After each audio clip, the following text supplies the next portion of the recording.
दुनिया में आग लगी है कि इस्लाम रोज बढ़ क्यों रहा है।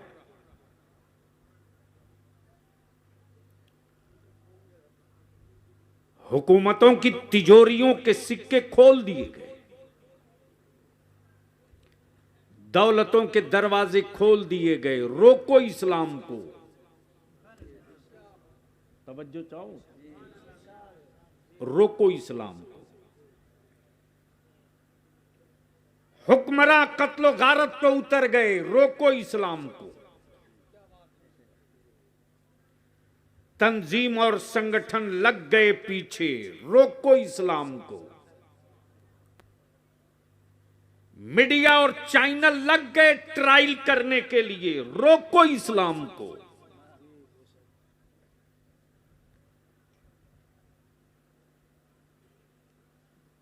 ये इस्लाम है, किसी व्यक्ति का ज्ञान नहीं है, ये इस्लाम है। बोलोगे तो बोल दूंगा। किसी व्यक्ति का ज्ञान नहीं, ये इस्लाम है। जंगलों में लिखी हुई किताब नहीं, वो कुरान है।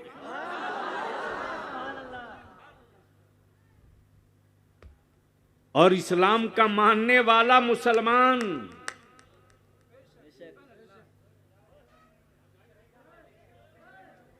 नहीं, प्लीज प्लीज प्लीज, या तो वहीं रोककर गुजारिश कर दीजिए। हाँ, वरना मैं जानता हूं कि गलती से अगर चूहे को बुखार कल लग जाए तो बलियावी के मत्थे पर डाल दिया जाएगा। हाँ, मैं जानता हूं। मैं क्या कह रहा था यार, भूल गया।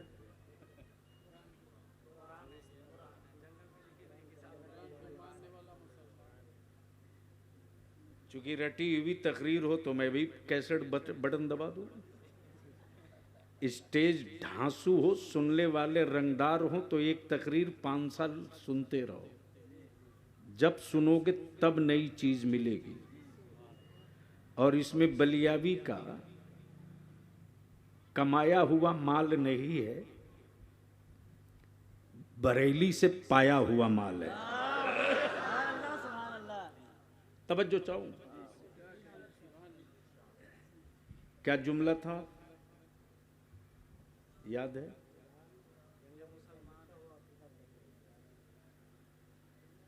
यानी इतने लोगों के बीच में मैं तन्हा मेहनत कर रहा हूं और फिर भी नहीं स्टोर कर पा रहे। ये जंगलों की लिखी हुई किताब नहीं, ये इस्लाम का कुरान है। अब आ रहा है जुमला, उसे संभाल लेना। मुफ्ती साहब, जिसे मरने के बाद पुनर्जीवन में कुत्ता बिल्ली बनने का डर हो,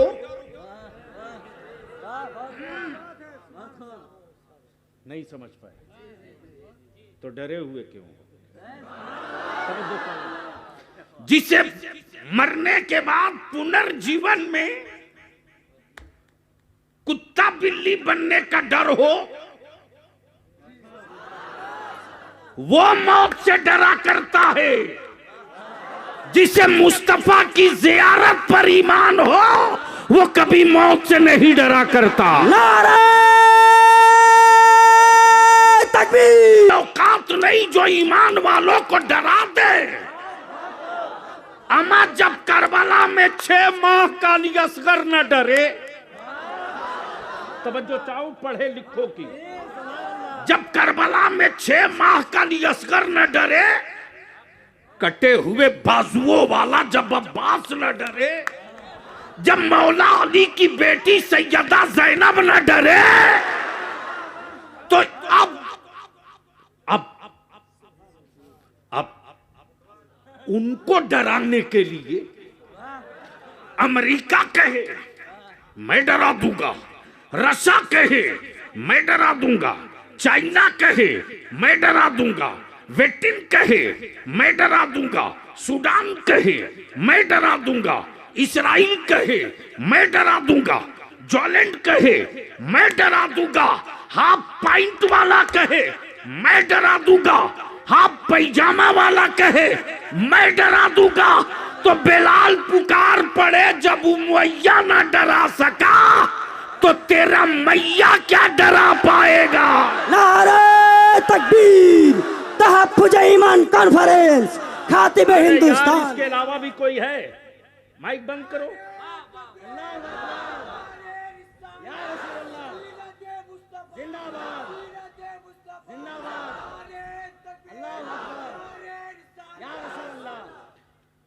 हाँ, दर्द होता है,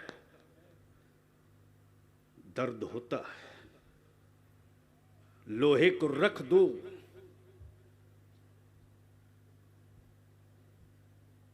बाहर तो बारिश हो या ना हो, शबनम की बूंदें भी जंग डाल देती हैं। बलियाबी की ये तकरीर तुझको जब जब सुनेगा तो शायद 6 महीने के अंदर समझ में आ जाए तो बड़ी बात होगी। इसलिए कि मेरे स्टेजों का मेयार लोगों ने सौदे में बदल दिया है। गैरों में कहां दम था जो सुन्नियों को बांट देता, लेकिन शजरे और सिलसिले के नाम पर मेरी जमात को गैरों ने नहीं अपनों ने बांटा है, बांटा है।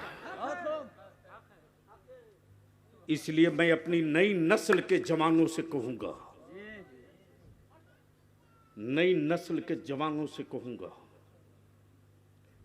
होश में आओ।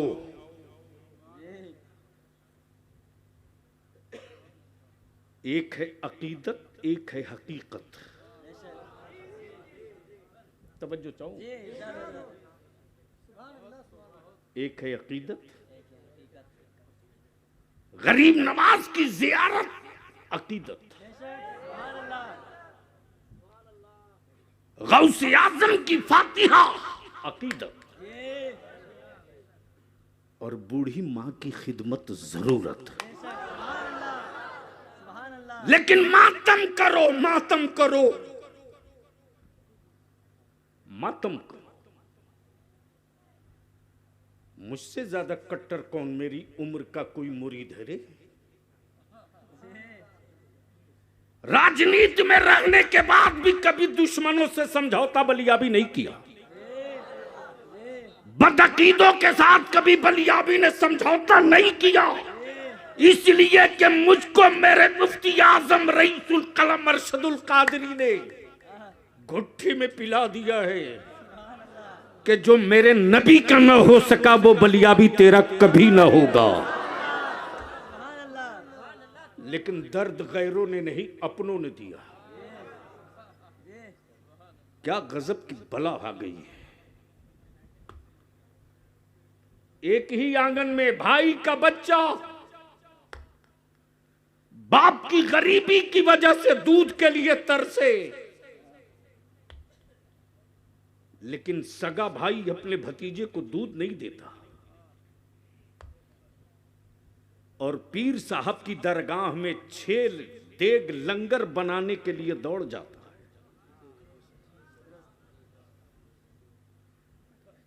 अपनी बूढ़ी मां को कभी 10 रुपया नहीं दिया, लेकिन पीर साहब के बेटे के लिए पल्सर मोटरसाइकिल खरीदने के लिए चेक काट के दे दिया। मैं कहूंगा अल्लाह के वास्ते उन लोगों से कि जमाना तो मेरी नस्लों को लूट रहा है, अकीदत की चादर उड़ाकर आप मत लूटिए, आप मत लूटिए। मौलाना इस कोरोना में 2 साल पहले जब मेरे उलमा फोन करते थे, मैं फोन करता था। मैं जानता हूं खतीबों का हाथ चूम कर नजराने लोग दे देते। गड्डियां फाड़ कर लोग शायरों को पैसे लुटा देते, लेकिन जो 365 दिन तक मुसल्ले इमामत पर मेरा गरीब आलिम है, कभी उसकी कोई खबर नहीं लेता। बाप मरे तेरा सूरे यासीन इमाम पढ़ेगा, फातिया हो तेरे दादा की, कुरान मेरा इमाम पढ़ेगा। लेकिन जो पीर साहब 3 मरतबा कुल हु अल्लाह ना पढ़ सके, उनके लिए मोटी थैली चली गई।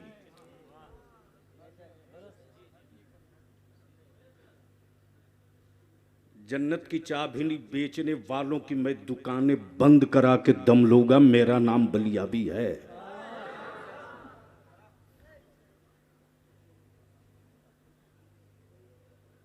प्लीज बैठ जाओ बाबू, मैं भूल जाऊंगा, ऐसा नहीं करो। दरूद शरीफ पढ़ लो। पूरी दुनिया में बेचैनी है इस्लाम से, और इस्लाम सुकून के साथ है।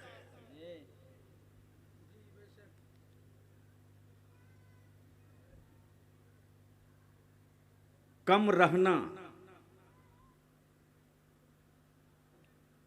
ये आज का इतिहास नहीं, ये तो बहुत पुराना है।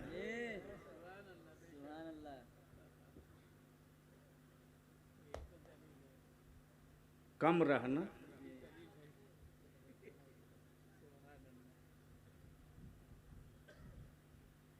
कम रहना दुख की बात नहीं है।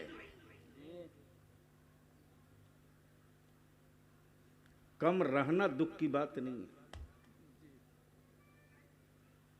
ईमान वाला न रहना यह दुख की बात है। और माफ करना मुसलमानों, तेरे घरों से, तेरी बाड़ियों से, तेरी बिल्डिंगों से, तेरी औलादों से, तेरी तिजोरियों से जमाने को कोई खौफ नहीं है। लेकिन तू जो इस्लाम का मानने वाला है, उस इस्लाम से सारी दुनिया खौफजदा है। अमेरिका बेचैन है इस्लाम से, चाइना परेशान है इस्लाम से, रशिया में भौचाल है इस्लाम से। भारत में 2 नंबर के भारतीय बेचैन हैं। किससे? अब स्टेज वाले लोगों से मैं इल्तिजा और अपील करूंगा, अल्लाह के वास्ते बाजारू बातें कीमती स्टेजों पर न हो। उसने नारा लगा दिया, उसने ये कर दिया, अरे उसने जूते मारा है मुसलमानों के पैसे वालों को।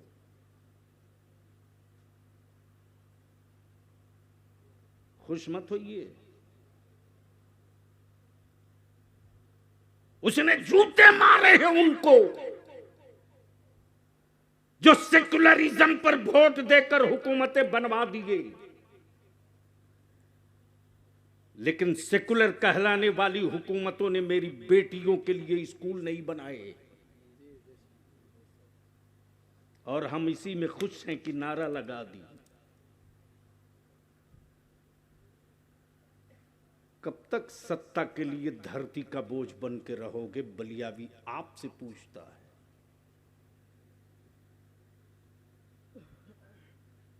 कब तक?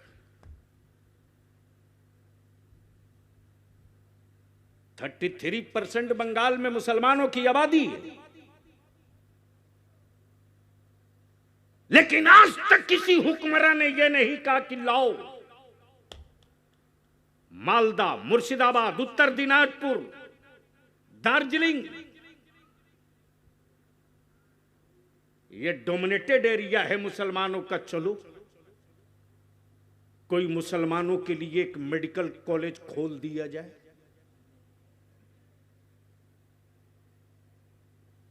और यही बात अगर बलियाबी बोलता है तो बहुत सारे लोगों के ताबड़तोड़ यहां से लेकर के और कोलकाता तक हॉटलाइन पे चलाया जा रहा होगा, लेकिन डराना उसको यार जो मौत से डरा करता हो। मुस्तफा वालों को मत डराना। हम तो मरने की तमन्ना सिर्फ इसीलिए करके रहते हैं कि मुस्तफा की जियारत हो जाएगी। हमारा ईमान है कि हम आदमी ही फिर दोबारा उठेंगे। तवज्जो चाहूं, हम मरने के बाद दोबारा उठेंगे तो आदमी बनकर, कुत्ता बिल्ली बनकर नहीं। इसलिए जिनके यहां दर्शन का कोई कंसेप्ट नहीं है वो डरे रहते कि पता नहीं क्या बनेंगे। और हम तो बिल्कुल मुतमईन हैं कि जो हम हैं रहेंगे कि बदल जाएंगे। क्यों रहेंगे? क्यों रहेंगे? इसलिए रहेंगे कि सवाल अब्दुल्ला का नहीं है, सवाल तो आशिक़े रसूलुल्लाह का है। तो पूरी दुनिया डरी हुई है। किससे? जोर से। किससे? जोर से। किससे? अब बंगाल और भारत का मुसलमान डरा हुआ है। किससे?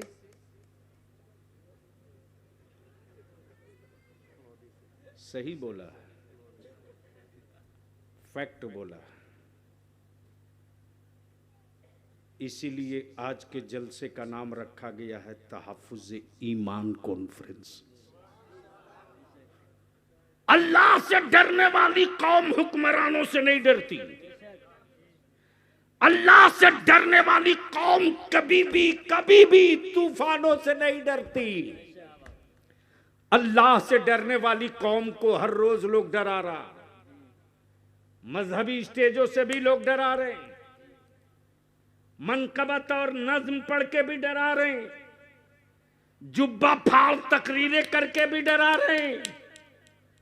बलियाबी तो बबा के दोहल कहता, जब 3 तलाक का मामला आया था चंद दिनों के लिए लोग जुब्बा फाड़ लिए फिर आउट, लेकिन बलियाबी उसी सुप्रीम कोर्ट में फिर ठांस के खड़ा हुआ है। और मैंने कहा कि इसी अदालत के हलक के अंदर से वही फैसला निकलवा कर लाऊंगा इंशाअल्लाह जो फैसला कयामत तक के लिए मेरे मुस्तफा ने फरमा दिया।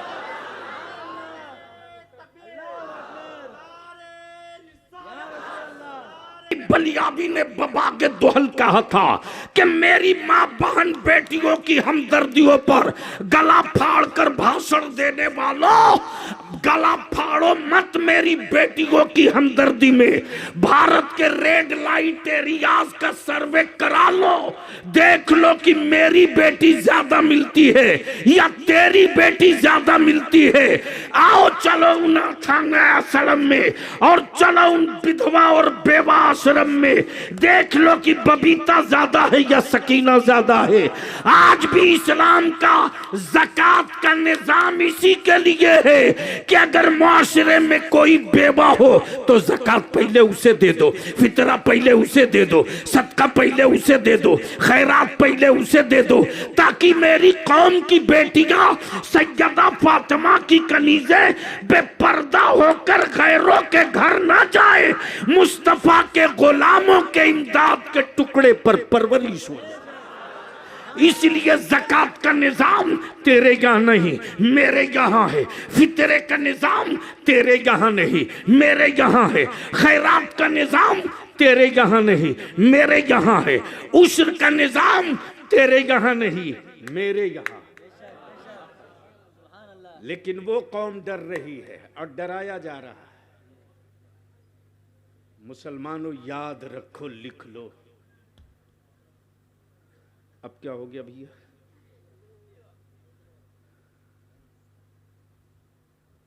यानी ये उठा बैठे में तो मैं चल देता हूं भाई। नहीं नहीं, वो अपने बस का नहीं है ना। मोहब्बत से बोल लो और जोर से बोलो। बस गुफ्तगू कहां चली थी, किस पॉइंट पर? तलाक। क्या बुद्धिजीवी और बुद्धिमान लोग हैं। अल्लाह मिसबाई साहब, जब सुप्रीम कोर्ट का यह फैसला पढ़ा तो मैं मुस्कुरा करके उतर रहा था। बता बलियावी के अलावा कौन गया है पूरी जमात में? आज तक किसी मौलाना ने या किसी हजरत ने पूछा कि सुप्रीम कोर्ट गए हो तो कितने पैसे लगते? लेकिन व्हाट्सएप फेसबुक पर वो भी हरामखोर कुछ न कुछ लिखते रहता है जो बलियावी के बारे में कुछ जानता ही नहीं, उसका बाप नहीं जानता, वो भी लिखता है। चूंकि हराम का मोबाइल का डब्बा पा गया है, चंदे के पैसे से रिचार्ज करा लेता है, लिखते रहो। ऐसे ऐसों का स्क्रीनशॉट पड़ा हुआ मेरे यहां, जिसके बाप को नौकरी बलियावी ने दिलवाया। बिहार में मास्टर है, 40,000 रुपया मंथली उठाता।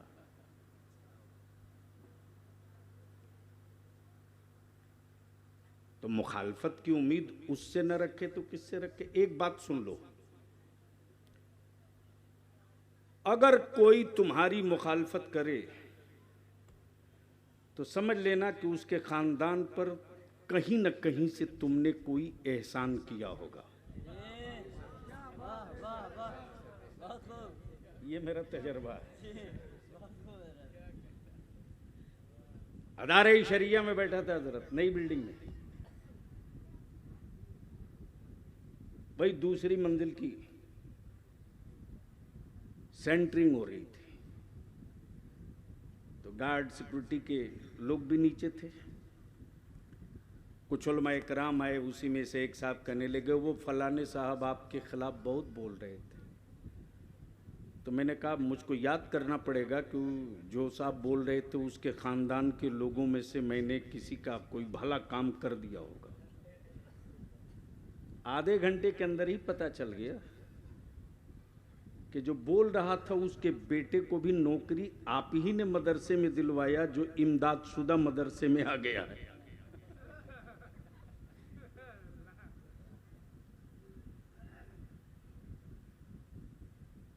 मैं तो सिर्फ आपके ज़मीर की आवाज सुनना चाहता हूं। कब तक किसी को हराने के लिए जिंदा रहोगे, मुझको बताओ ना।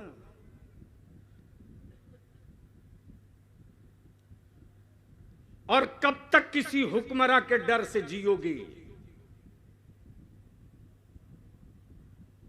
डरो मत। जिसके बाप दादा ने 700 साल तक हुक्मरानी की हो, अगर उसकी औलादे खौफजदा हो तो समझ लो कि तुम्हारा शजरा उनसे नहीं मिलता जिन्होंने 700 साल हुकूमत की हो। मैं तो सीना ठोक करके बोलता हूं सदन में कि अभी तो सिर्फ 75 साल हुआ है। कितना? जोर से बोल देना। कितना?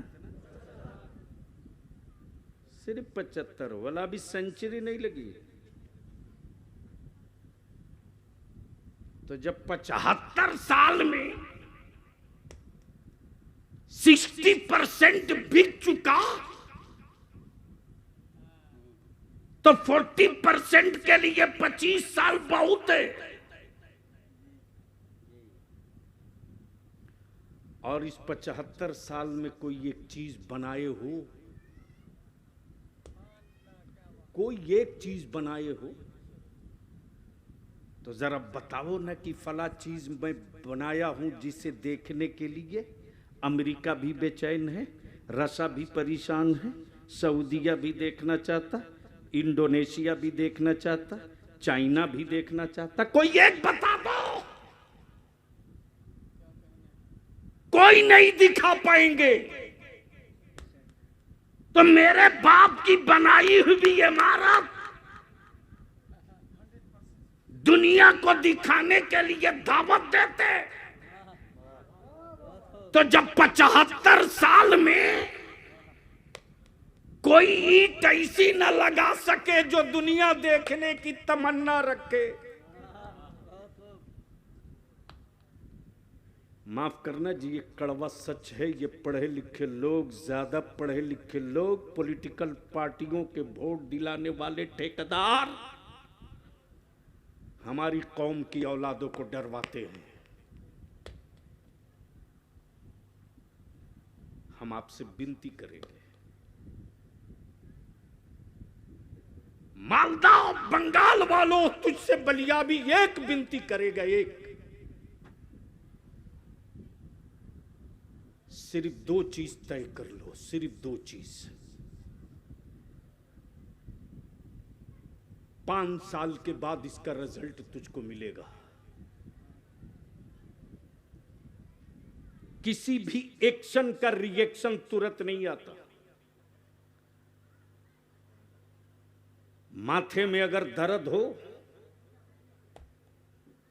और दवा खाओ तो होंठ पर रखते ही दर्द खत्म नहीं होता,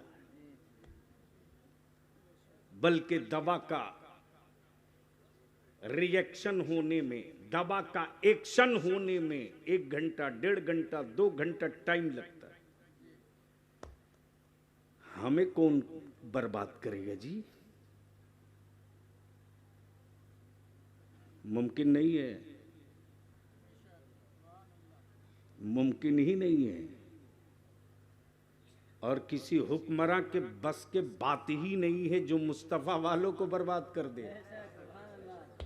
अमा खेमे लगा करके कुरान सुनाना ये मेरे खून में है, और खानदान लुटाकर नबी का दीन बचाना ये भी खून में है। हाँ, डर तो उसको जरूर लगेगा जो सूद का पैसा तिजोरी में रखा है, हराम खोर, ज़कात भी नहीं निकालता।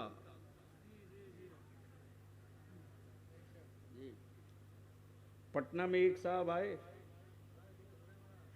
फॉर्च्यूनर से, और मुझी से कह रहे हैं कि बलियावी साहब 500 की रसीद काट दीजिए ज़कात की।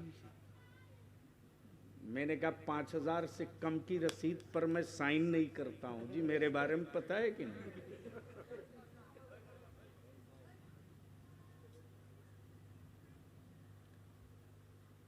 बोला 5000 से कम हो तो मैंने कहा किसी तालिब इल्म से कटवा लो। मैं नहीं काटूंगा, बलियावी के साइन का वैल्यू है जी। और तेरे फॉर्च्यूनर से मेरी सेहत पर क्या असर पड़ना है?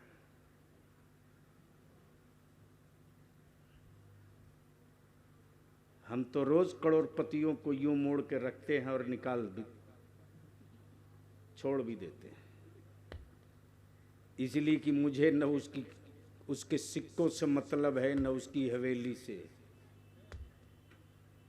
हमको तो सिर्फ उनसे मतलब है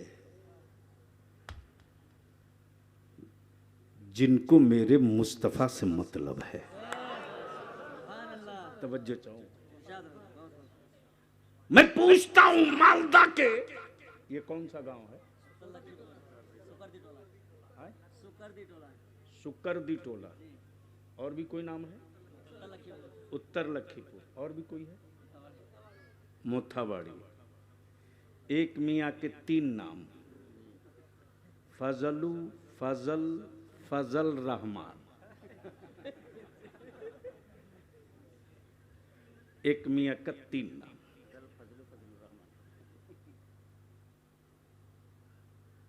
अब मैं पूछूं कि आखिर ये गांव गांव क्यों नारा लग रहा मसल के आला हजरत का?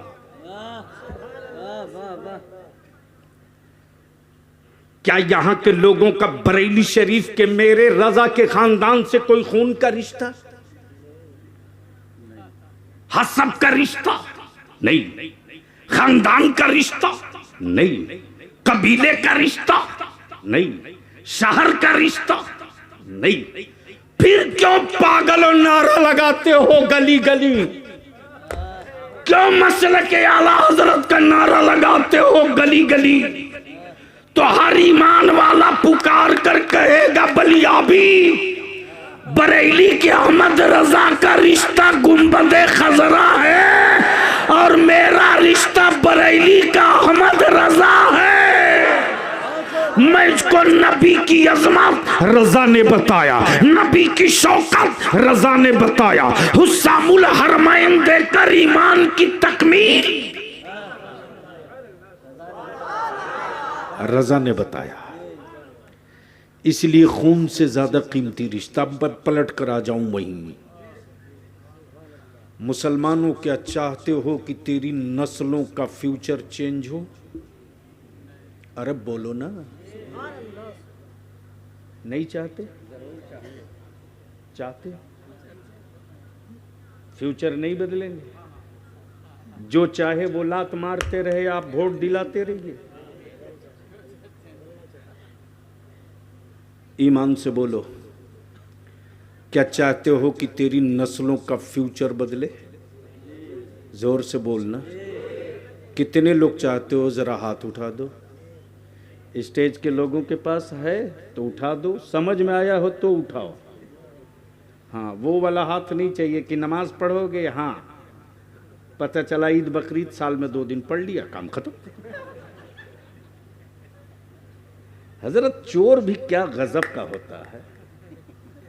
एक गांव वालों ने कंप्लेन किया कि ये मस्जिद का सिक्योरिटी बहुत बड़ा डाकू है, चोर है। मैंने कहा चोरी किसी ने देखी? बोला आज तक 30 साल हो गए मस्जिद का हिसाब नहीं दिया। मुझे भी गुस्सा आया। मैंने कहा है इधर 30 साल से तू मस्जिद का सिक्योरिटी हिसाब क्यों नहीं देता? बोला चलिए मस्जिद में कसम खा लूंगा हजरत, मैंने मस्जिद का एक एक पैसा मस्जिद में लगाया। मैंने कहा चटाई टूटी हुई भी चटाई नहीं है, कम वक्त बोल रहा मस्जिद में लगा।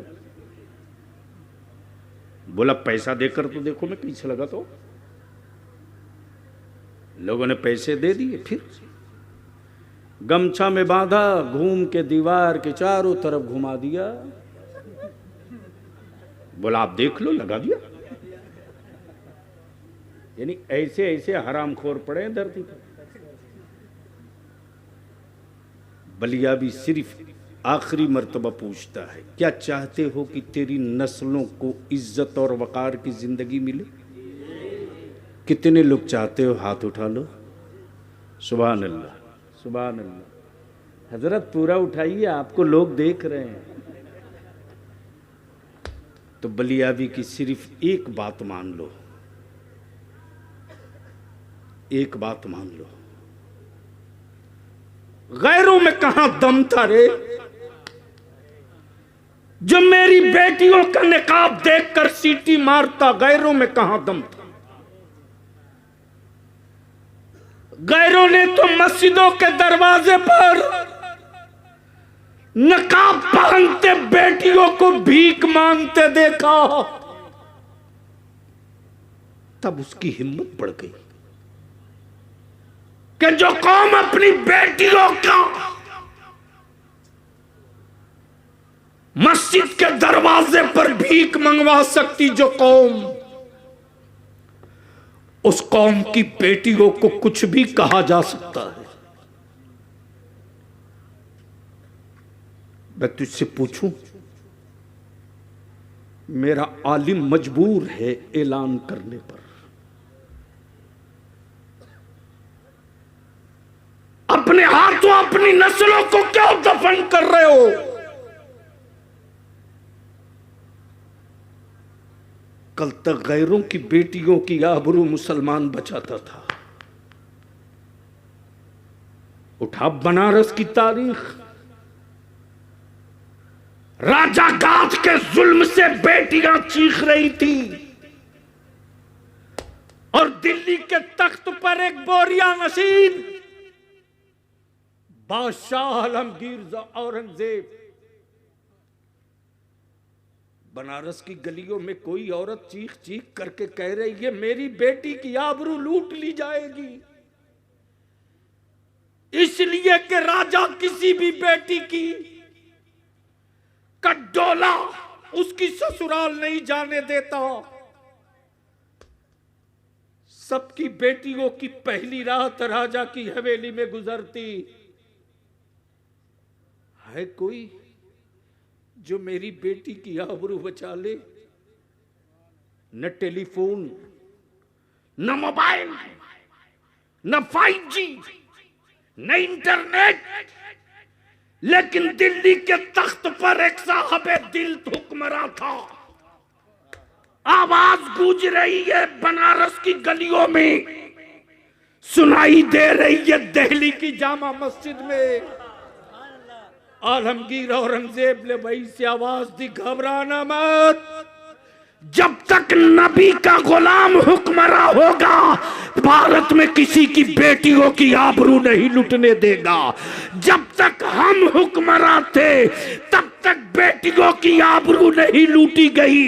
जब से भक्तों तुम हुक्मरा हो, रोज बेटियों का बलात्कार होता है, रोज बेटियों की आबरू लूटी जाती है, रोज बेटियों पर जुल्म होता है और उंगली इस्लाम पर उठाते हो,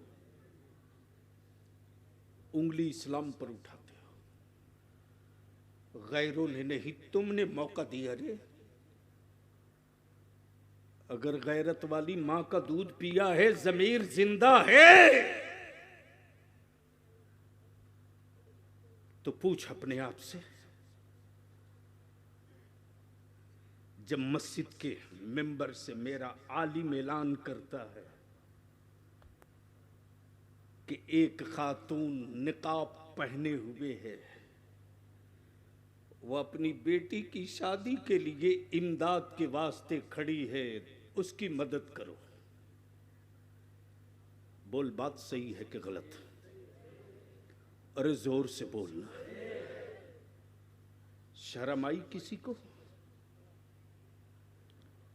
अरे बोलो, शर्म आई किसी को? जब कौम बेशर्म हो जाए तब कोई जालिम हुक्मरां मुसल्लत होता है, और जब तक शर्म हया बाकी होती है तो ईमान वालों की आबादियों में तूफान भी डरे डरे सहमे सहमे दाखिल होता है। इसलिए कि समंदरों को भी पता है कि मुस्तफ़ा के गुलामों में ही हुक्मरां वो होते हैं, मुस्तफ़ा के गुलामों में ही वो हुक्मरां होते हैं जो पर्चा लिख दें, पर्चा पुर्जा लिख दें तो दरिया अपना समत बदल ले। कब बोलोगे? जोर से, जोर से। बहुत देर बोल दिए यार। नहीं, आपको क्या लग रहा? आजकल 45 मिनट 50 मिनट बहुत हो गया, वैसे भी जल से बहुत कम कर दिए। क्या फ़ायदा वक्त बर्बाद करने से? इसी का इस्तेमाल संगठन, तंजीम, तहरीक, इदारा, इसमें लगा। बस आखिरी बात अर्ज करने जा रहा हूँ, सुनने के मूड में हो तो सारा मजमा लब्बैक या रसूल अल्लाह, जोर से हाथ झाड़ के मुट्ठी बांध के लब्बैक या रसूल अल्लाह, लब्बैक या रसूल अल्लाह, लब्बैक या रसूल अल्लाह। मैं क्या अर्ज कर रहा था? एक बात मान ले बलियाबी की, इसका नतीजा 5 साल के बाद दिखेगा, तुरंत नहीं, 5 साल लगेगा। सिर्फ एक काम कर दो, निकाह को सस्ता कर दो, निकाह को सस्ता कर दो, निकाह को आसान कर दो। जिस दिन तुम निकाह सस्ता कर दोगे उसी दिन बेटियां अजमतो रिफात का तारा बन जाएंगी। बोझ नहीं। और जिस दिन निकाह सस्ता कर दोगे उस दिन गुनाह महंगा हो जाएगा। और निकाह सस्ता करके उसी पैसे को बचा कर अपनी औलादों को पढ़ा दो, अपनी औलादों को पढ़ा दो।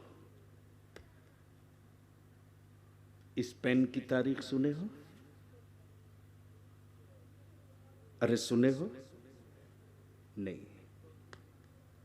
क्या मतलब है तुझे दुनिया की तारीख से? तुझे तो मतलब है बिरयानी से, खाओ मरो। जिस कौम की तारीख पढ़कर दुनिया होश में आती हो,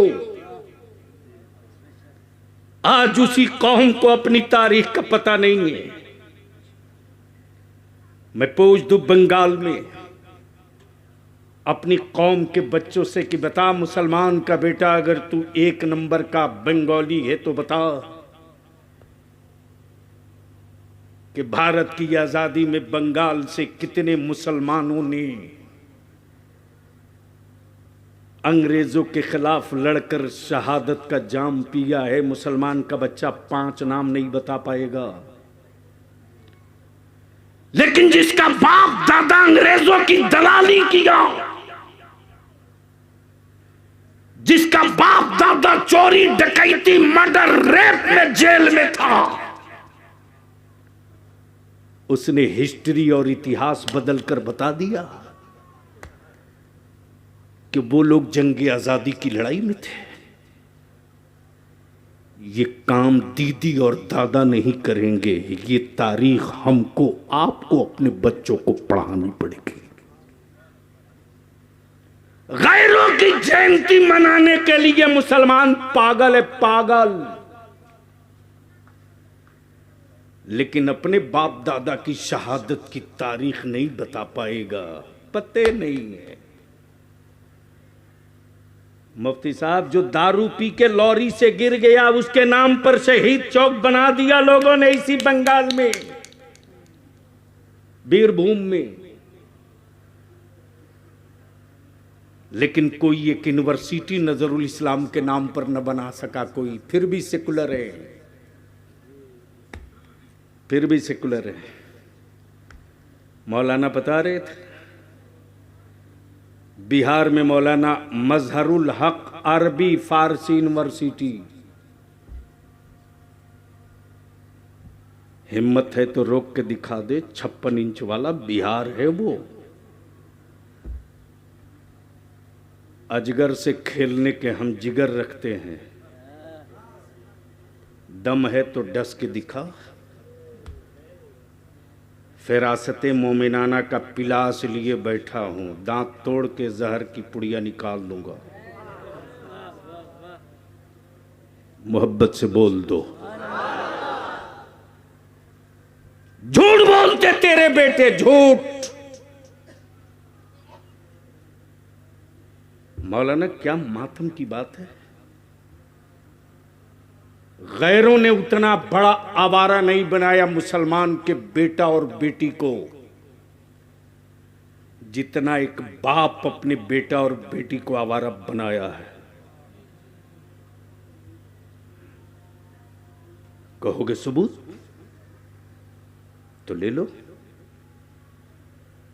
बता कोई एक ऐसा मोहल्ला, टोला, गांव, विलेज, पंचायत जहां रात को 12 बजे, 1 बजे, 1:30, 2 बजे तक मुसलमान का बच्चा मोबाइल में न लगा हो। बोलो सही है कि गलत? अरे जोर से बोलो ना। बेटे को बर्बादी का डब्बा दे दिया है, पीर साहब से सुधरने की तावीज मांग रहा। क्या बात रही। और क्या गजब के पीर साहब हैं। ये नहीं कहा कि मार पहले इसको 10 डंडे। सुधरने की तावीज 1100 से कम का है ही नहीं है उनके पास।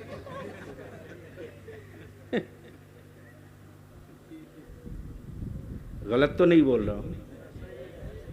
अरे बोलो ना। मैं जानता हूं लोग मीटिंग करके फिर बलियावी के नाम का बाइकाट करेंगे, लेकिन मेरी सेहत पर कोई फर्क नहीं। हक बात छाती पर चढ़कर बोलूंगा तो बोलूंगा, इसलिए कि मुझको आज का हिंदुस्तान नहीं दिखाई दे रहा है, 30 साल बाद का हिंदुस्तान दिखाई दे रहा है। मोबाइल के डब्बे ने नाश कर दिया। रात को 12 बजे, 1 बजे, 2 बजे तक तेरी औलादें, अरे हिम्मत है तो अपने घर की बेटियों की आबरू बचा लो। बेटियों की, बेटों से ज्यादा बिगड़ी हुई तस्वीर बेटियों का है। रूम में, छत पे, ओटा पे, सीढ़ी पे, आंगन में रात को 1:30, 2 बजे तक बेटियां मोबाइल के डब्बे में लगी। घरी में बाप भी, मां भी, भाई भी, बहन भी, चचा भी, सब है। हिम्मत किसी के भाई में जो अपनी बहन से पूछ सके कि रात को तू 2 बजे किससे बातें कर रही है? नहीं कर सकते। अंदर का जमीर मर चुका है तेरा, नहीं कर सकता, नहीं कर सकता। किसी बाप की औकात नहीं जो बेटे का मोबाइल चेक कर ले।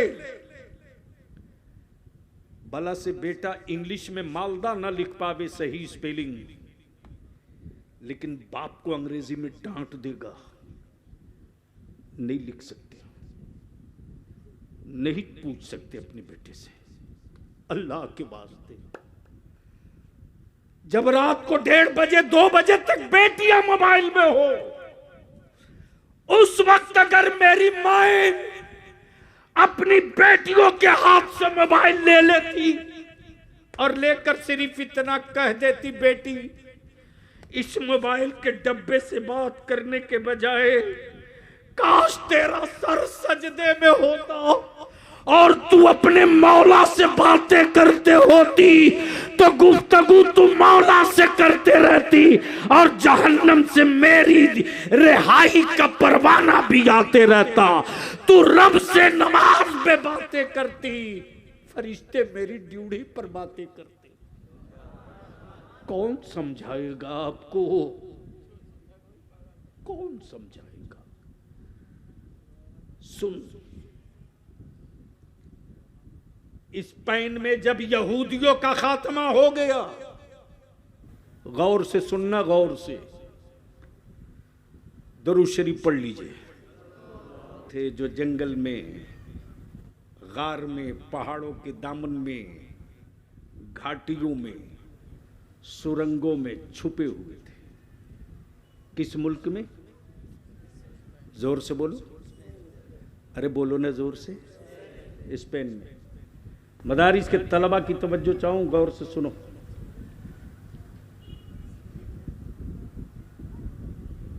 डरे हुए हैं, सहमे हुए हैं, खौफ में हैं। याद रखना, आज उतना भारत में खौफ नहीं है, न कल रहेगा। ये बादलों के झोंके हैं, आते जाते रहे। और बलियावी ने तो कहा है कि तुम नाली हो, सैलाब सुबह शाम तुम में आता है।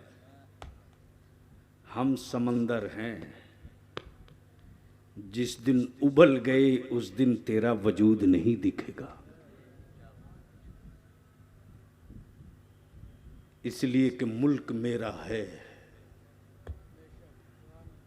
हम जुल्म सह कर भी मुल्क बचाते हैं और जख्म खा करके भी वतन की हिफाजत कल भी किए हैं, आज भी कर रहे हैं, आगे भी करेंगे। इसलिए कि तुम जब मरते हो तो मिट्टी छोड़ के चले जाते हो, हम मरते हैं तो इसी मिट्टी से लिपट के रहते हैं। इसलिए कि मिन्हा खलकनाकुम, तुम्हारे यहां नहीं है, हमारे यहां। तो तुम जिससे बने हो उसके हवाले चले। और मैं जिससे बना हूं उसकी गोद में चला हूं। फर्क है, इसलिए मैं आपसे अर्ज कर रहा हूं। जैसे ही एक यहूदी ने दूसरे यहूदी को पहचान लिया निशानियों से, एक्टिविटी से, नकलो हरकत से, इशारे से, तो उसने चुप्पे से कहा, आप यहूदी हो? तो दूसरे ने डरते डरते कहा, क्या तुम भी वही हो? कहा कहा चलो अब हम दो हो गए। गौर से सुनना, बहुत गौर से। क्या कहा? जोर से बोलो, क्या कहा? अब दो हो गए। तब एक दूसरे ने दूसरे से कहा, तुम भी पता करो मैं भी पता करूं, और कौन कौन कहां है। पता चला दूसरे दिन 10 मिल गए, तीसरे दिन 300 मिल गए। तो जब कुछ जमा हो गए तब एक यहूदी बोल पड़ा कि एक इबादत गाह बनाओ। क्या बनाओ? गौर से सुनना, बलियावी की गुफ्तगू का ये हिस्सा। क्या बनाओ? उसके मजहबी पेशवा ने कहा, इबादत गाह तो बननी चाहिए, पैसे कहां? पैसे कहां? मौलाना बहुत हसास पहलू, पैसे कहां? एक यहूदी बोला कि अब भी मेरे पास कई किलो सोना पड़ा है, पैसे की फिक्र मत करो, बहुत है। उस मजहबी पेशवा ने कहा, तो है तो लाओ। क्या कहा? है तो लाओ। चादर बिछा दिया, कहा लाओ। जब सबने ला दिया तो यहूदियों का मजहबी रहनुमा बोला, पैसे दे दिए, अब जाओ, हिसाब मत मांगना, जाओ। रहनुमा वो जो 500 साल आगे देखकर नक्शा आज बना ले। आगे 500 साल के बाद क्या होगा उसकी बुनियाद आज डालो। आज ईंटों पर ईंट हम रखें ना रखें, बुनियाद डाल दो। इस तहरीक और इस नस्ल के लोग जिंदा रहेंगे तो रोटियां खाएं न खाएं, ईंट रखते जाएंगे। सारी दौलत इकट्ठा किया और उसने चंद लोगों को बुलाकर कहा, स्कूल खोल दो। क्या कहा? किस मुल्क में? स्पेन में। गौर से सुनना, मुल्क स्पेन, कौम लूटी हुई, इबादत गाहें गिरी हुई। खौफ का आलम ये कि जंगलों में जीने पर मजबूर, लेकिन बातिल अकायद और नजरियात के बावजूद भी हिम्मत बुलंद, मंसूबा मुस्तहकम, डिजाइन मुकम्मल तय कर लिया कि हम इबादत अपने घरों में कर लेंगे, लेकिन अगर अपनी औलादों के हाथ में कलम का पावर थमा देंगे तो मुट्ठी भर मेरी नस्लें पूरी दुनिया को नचाएंगी। बलियाबी को कहने दो, आज पूरी दुनिया में सिर्फ 2.5 करोड़ यहूदी है, सिर्फ 2.5 करोड़। लेकिन सोने का रेट यहूदी खोलेगा, असलहों का रेट यहूदी खोलेगा, पेट्रोल डीजल गैस का रेट यहूदी खोलेगा। क्यों? आबादी की बुनियाद पर नहीं, इल्म की बुनियाद पर, इल्म की बुनियाद पर। और जिस कौम के ईमान वाली किताब कुरान, काबे की अजमत वाली आयत नहीं, नमाज की फर्जियत वाला हुक्म नहीं, जो पहली आयत उतरी वो काबे की रिफात की नहीं, नमाज की फर्जियत की नहीं, ज़कात के फर्जियत की नहीं, ज़कात के फर्जियत की नहीं, नमाज की अहमियत की नहीं। जो पहली आयत उतरी है वो पढ़ने वाली है, वो पढ़ने वाली है। तो जो मजहब पूरी दुनिया को पढ़ने के लिए आया हो, आज उस मजहब के लोगों को भारत का हुक्मरान जाहिल कहता है,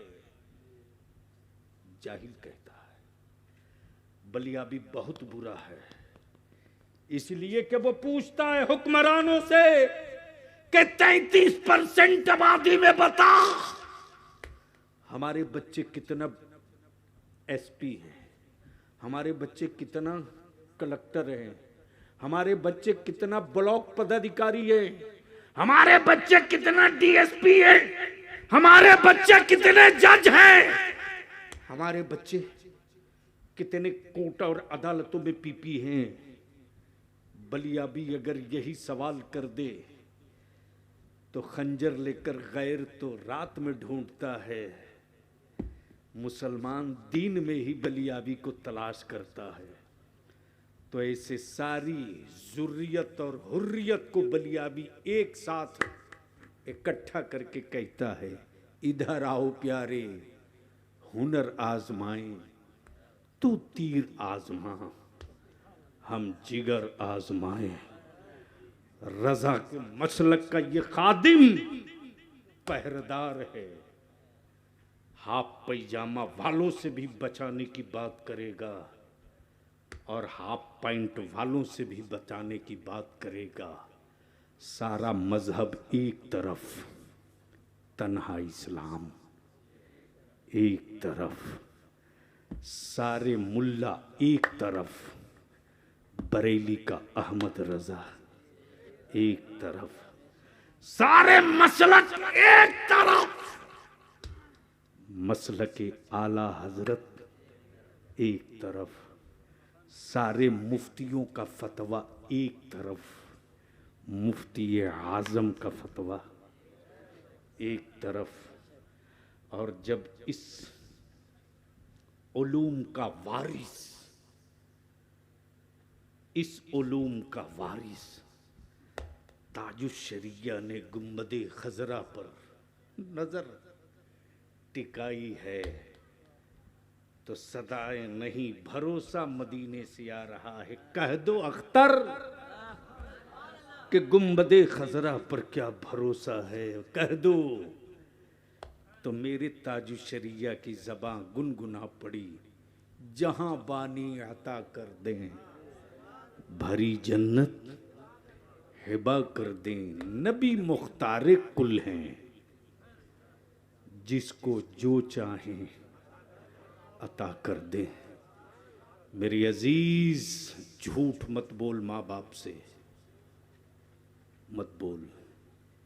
अगर माओ से मोहब्बत, बहनों की इज्जत का ख्याल, मस्जिदों की हुर्मत का लिहाज, तो मेरे अजीज इतनी मेहनत करके पढ़, इतनी मेहनत करके पढ़ कि तेरा दुश्मन नंबर काटते काटते थक जाए, तेरे पैरों के नाखून के बराबर न पहुंच सके।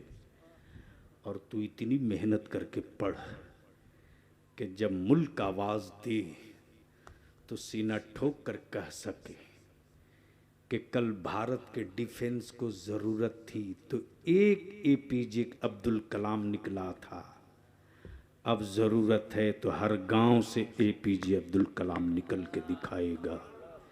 इसलिए मेडिकल हो, इंजीनियरिंग हो, पॉलिटिक्स हो, बोझ की जिंदगी मत जियो, जरूरत की जिंदगी जियो। सर्दियों में कंबल जिस्म की जरूरत है, गर्मी में एसी जिस्म की जरूरत है। तुम सत्ता वालों की जरूरत मत बनो, सत्ता वाले तेरी जरूरत बने। दिमाग इस पे लगाओ। अल्लाह तबारक व ताला अमल खैर की तौफीक रफ़ीक अता फरमाए। यार जिंदा सोहबत बाकी। अस्सलाम वालेकुम।